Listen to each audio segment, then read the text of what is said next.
Is Donald Trump making climate change the key issue in the GOP race? While his GOP rivals debate in California, Trump was in Michigan rallying non-union auto parts workers. Amid his usual fiery speech, he targeted President Biden's push for electric vehicles.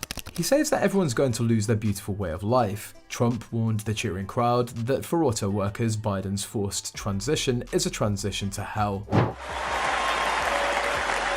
And I will end the electric vehicle mandate on day one, thereby saving the U.S. auto industry from complete obliteration, which is happening right now, and saving U.S. customers thousands and thousands of dollars per car. We're going to end your mandate on cars. You know, you have cars. Here's the problem with an electric car. They don't go far. Very simple. Somebody would say, I wish I could make it more complex. Like, here's the problem. They don't go far. They cost a fortune. So unless you want to go to the local store or something, you're not going to buy it. If you say, let's take a trip to, let's say, let's go down to Florida. No, you'd have to make 30 stops, right? You don't want to go to Florida. Too many stops. Trump argues that Biden's push for electric vehicles will harm American workers. In his speech, he claimed that if the US embraces EVs, the auto industry would collapse and jobs would go to China. This isn't true. Many experts believe building EVs in the US will help compete with China. Trump also criticised EVs, saying that they're bad cars. While charging can be tricky in some areas, surveys show that most people are happy with their EVs. However, he has a point about the tricky side of switching to electric vehicles for workers. Making EVs needs less labour than making gas cars, so fewer jobs might be available in the auto industry in the future. Also, the jobs that remain will need different skills. Biden has sped up the move to EVs with tax breaks and other support for the industry. Even the Republicans in the primary debate talked about this issue. Blaming Biden for the challenges faced by workers misses the bigger picture.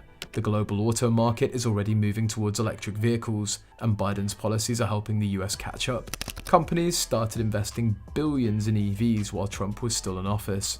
Biden's trying to make the transition smoother with training programs and efforts to ensure higher wages. It's not clear yet how well these programs will work, but it shows that Biden's addressing the changing market instead of just talking about it like Trump does. This creates a tough political situation. Biden's policies aim to help the US adapt to a changing global economy and fight climate change, but these efforts will take time to show results. Meanwhile, it's easy for a populist politician to blame Biden's agenda for complex problems without facing much political backlash. The situation reminds me of Trump's claim during his 2016 campaign that he'd save the coal industry and its jobs. He held rallies in coal country and made big promises. However, during his presidency, coal jobs didn't increase, and coal-fired power plants kept closing. Despite this, he still has support from those areas. When they say that it's creating all these new jobs, that's not true. You're just moving jobs from one place to another, said Dave Green, a GM assembly worker. The auto industry has pledged over $100 billion to electric cars, creating over 100,000 jobs in the United States. However, a second Trump presidency could hinder this progress. Despite Trump's claims that EVs are too expensive and don't go far enough, more people are buying them due to lower costs, more options, and strong support from the government and manufacturers. EV adoption has been slow, with only 7.2% of the market last quarter, up from 5.7% a year earlier, as reported by Cox Automotive. Relying solely on natural demand might not justify the big investments automakers are making in EV tech. That's why automakers are banking on Biden administration incentives to pump up consumer interest. Biden's Environmental Protection Agency wants EVs to make up to 2/3 of new car sales in the US by 2032. They plan to do this by offering tax incentives and setting minimum fuel efficiency standards. If Trump gets his way and removes these incentives and regulations, American automakers' strategies could fall apart. Despite Trump's criticism of electric vehicles, many Republican lawmakers are embracing the shift and the jobs that it brings. Over half of the new clean energy projects announced recently have been in districts led by the GOP. Georgia, in particular, has seen a boom in electric vehicle jobs, with major factories from big names like Hyundai and Kia to newer companies like Rivian. Car companies are putting a lot of money into electric vehicles, with over $120 billion invested and 143,000 new jobs in the US in the last 8 years. Some big names like Nissan and Mercedes-Benz are even building battery plants in states like Georgia, South Carolina, and Alabama. Traditional car makers are shifting towards electric cars because they expect people to want them more, and because of stricter environmental rules. Plus, investors really like Tesla's stock, even though it sells fewer cars than big car companies. This has made Tesla the most valuable car company in the world, and others want a piece of the success. Electric cars are becoming more popular than traditional gas cars. A survey found that more than half of people are interested in buying an electric car, and many think that they'll eventually replace gas cars. Because of this, car companies like General Motors and Ford are planning to sell mostly electric cars in the future. In fact, General Motors even changed its logo to look like a plug to show their commitment to electric cars.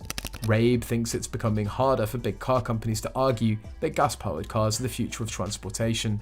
Biden's plan for electric cars includes giving billions in loans to car companies to build battery plants, and offering tax credits of up to $7,500 for people buying American-made electric cars.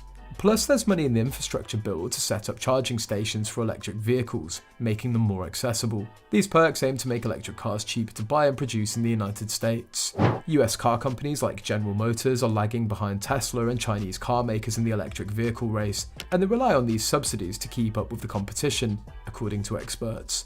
During his time as president, Trump shook things up in the auto world. He suggested replacing the fuel standards set by Obama with ones that didn't increase as much each year. Trump also made air pollution and mileage rules more lenient, but car makers went against him and chose to follow California's stricter standards instead. During a visit to a Detroit battery plant, he claimed that the factory's production wasn't necessary.